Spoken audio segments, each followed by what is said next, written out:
आज एक साइकोलॉजिस्ट की वीडियो देख रही थी इंस्टाग्राम पर, जो कह रहे थे why do men do not want a strong woman because they know they cannot manipulate हर।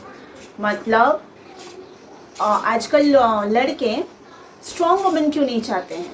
क्योंकि उन्हें पता है वो स्ट्रॉन्ग वुमन को मैनिपुलेट नहीं कर पाएंगे।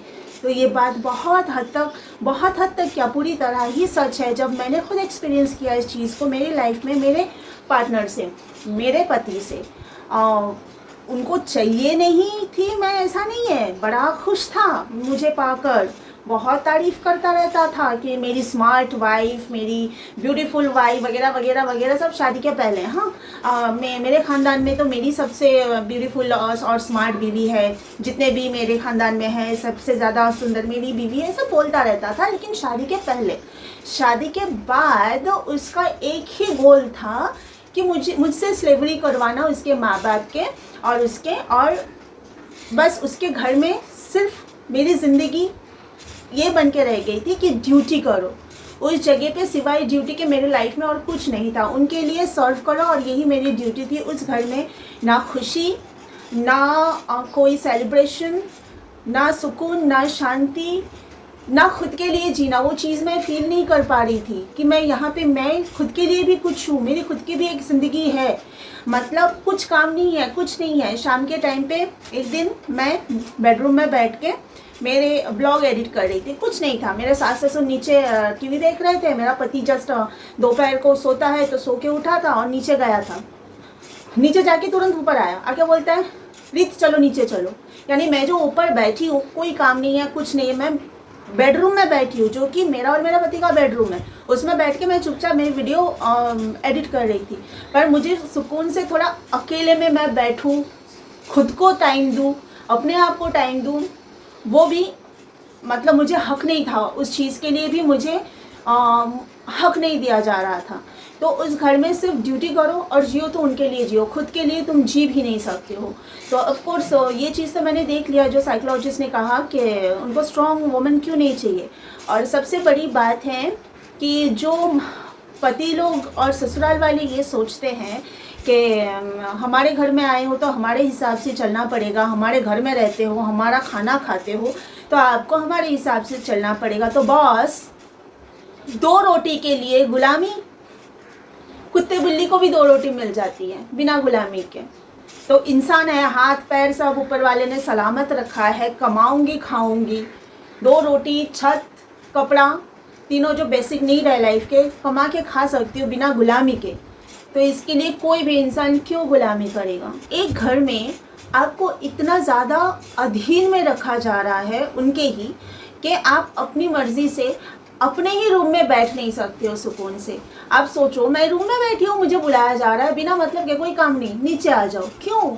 कुछ तो करना है नहीं मुझे। मैं नीचे जाके पूछ के भी आई थी कि अगर मेरे सास ससुर को चाय वाय पीना है, तो उन लोगों ने मना किया। अब उन लोगों ने मना किया करके, क्योंकि उनको पीना नहीं था, मेरा मन था थोड़ा कि मैं चाय पीऊँ, अगर वो लोग पियेंगे तो उनको भी बना के दूंगी, फिर मैं अपना बनाऊंगी पीऊँगी। उन्होंने मना किया तो मैंने भी नहीं पिया। फिर मैं आ गई, चलो बैठ के वीडियो एडिट करती हूँ अपने रूम में। लेकिन मुझे जैसे नीचे गया ना, उल्टे पैर वापस आया मेरा पति। कुछ बातें ऐसे बैठ गई है ना दिल दिमाग में कि कभी नहीं भूल सकती हूँ मैं। ये बहुत अजीब लगा था मुझे। फिर मैं चलो मोबाइल हाथ में लेके नीचे जाके जो डाइनिंग स्पेस था उनके घर में, डाइनिंग टेबल पे बैठ गई। क्योंकि ना जब वीडियो एडिट करती हूँ ना, ब्लॉग्स, स्पेशली जब ब्लॉग्स एडिट करती हूँ, इतना ज़्यादा उसमें कंसंट्रेशन होना चाहिए होता है। ज़रा से भी कुछ गलती हो गई ना, मतलब इधर उधर माइंड गए तो गलती हो जाती है, मुझसे तो हो जाती है। इसके लिए मैं अकेलापन चाहती हूँ। उस टाइम पे किसी से बात ना करूँ या कोई मुझसे बात ना करे या टीवी भी ऑन नहीं रहे, ऐसा हो चाहती हूँ मैं। तो इसलिए मैं अकेले, मतलब रूम में जो मैं बैठी थी इसी वजह से बैठी थी। फिर मुझे नीचे बुलाया तो मैं नीचे आ गई। वहाँ पे भी मैं सास ससुर के रूम में नहीं बैठी क्योंकि टीवी ऑन था, दोनों बैठे थे। उधर बैठती तो कुछ बातचीत होती, इसके लिए उधर भी मैं आके अकेले ही बैठी कि एटलीस्ट मैं मेरी वीडियो एडिट कर सकूँ।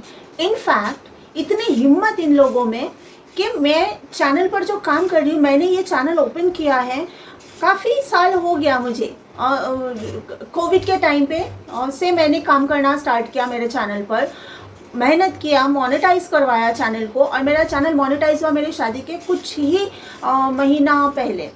और इतनी हिम्मत इन लोगों की, माँ और बेटे की, ये लोग चाहते हैं कि मैं चैनल पर भी काम ना करूँ, मैं वीडियोस भी ना बनाऊँ। मतलब उस घर में सिर्फ और सिर्फ कुछ करो तो उनकी गुलामी, आप अपने लिए अपनी ज़िंदगी जी ही नहीं सकते हो। तो ये वो लोग होते हैं जिनको अभी जो मैंने साइकोलॉजिस्ट के बारे में बोला ना, कि ऐसे कहते हैं कि उनको स्ट्रॉन्ग वुमेन नहीं चाहिए, क्योंकि स्ट्रॉन्ग वुमेन जो होती हैं वो तो ये होती है ना, इंडिपेंडेंट होती है, उनको फ्रीडम पसंद होता है, वो किसी और की गुलामी नहीं करना पसंद करते, किसी और के अधीन में रहना पसंद नहीं करते हैं। अपना कमाते हैं, अपना खाते हैं और अपना खाना, अपना कमा के अपना खाना जानते हैं वो, उनको किसी और के अधीन में रहने की ज़रूरत भी नहीं है, कोई लाचारी नहीं होती है उनको। इसके लिए जो लोग दूसरों को अपना गुलाम बनाना चाहते हैं ना, वही लोग होते हैं जिनको स्ट्रॉन्ग वुमन नहीं चाहिए। बस उनसे दबते रहे, उनकी गालियाँ और बेइज्जती सुनती रहे। उनको ऐसी औरतें चाहिए जो मजबूर हो, लाचार हो और कमज़ोर हो। चाहे रिश्ता निभाने का मामला हो, चाहे प्रोफेशनल वर्क हो, काम हो, पर्सनल लाइफ हो, मैं बहुत डेडिकेशन के साथ में, बहुत शिद्दत के साथ में मैं किसी भी रिश्ते को भी निभाती हूँ और अपना काम भी करती हूँ। ये जो यूट्यूब पर जो चैनल ओपन किया तब से लेके आज तक बहुत शिद्दत से मैं इस चैनल पर काम कर रही हूँ। बहुत ज़्यादा मैंने इस पर प्रॉब्लम्स भी झेले हैं, खुद भी बहुत सारी गलतियाँ की है जिसकी वजह से प्रॉब्लम्स झेले हैं। मेरा चैनल मोनेटाइज नहीं हो रहा था, वो भी मैं टेंशन में थी, बहुत मेहनत करके मैंने चैनल को मोनेटाइज किया। और उसके बाद उनकी इतनी हिम्मत कि वो चाहते हैं कि मेरा ये चैनल मैं स्पॉइल करूं। है कौन वो लोग जो मेरे काम में दखल अंदाजी करें? इतनी ना जगह मैंने किसी को अपनी लाइफ में नहीं दी है कि मेरे लाइफ में आके मेरे ही कामों में टांग अड़ाए, चाहे वो मेरा पति हो, चाहे पति के अम्मा हो, अब्बा हो, चाहे कोई भी तुर्रम खान हो, क्योंकि मैं खुद भी वो काम नहीं करती हूँ। मैं ना अपना मर्यादा में रहना जानती हूँ, और इसलिए मैं मुझसे भी जो लोग रिश्ते में जुड़ते हैं उनको भी यही कहना चाहूँगी कि मेरे साथ रिश्ते में जुड़ना है ना तो मर्यादा में रहना सीखो। जितना तुम्हारा हद है उस हद में रह के मेरे साथ रिश्ता निभाओ। इतना मैं किसी को जगह नहीं देती हूँ मेरी लाइफ में कि मेरे काम के मामले में आके दखल अंदाजी करें। इतना तो मेरी माँ जिन्होंने मुझे पैदा किया ना वो भी नहीं करती है, क्योंकि मेरी माँ को पता है कि मेरी बेटी अभी एडल्ट है, उसको अपना अच्छा बुरा बहुत अच्छी तरह समझ में आता है।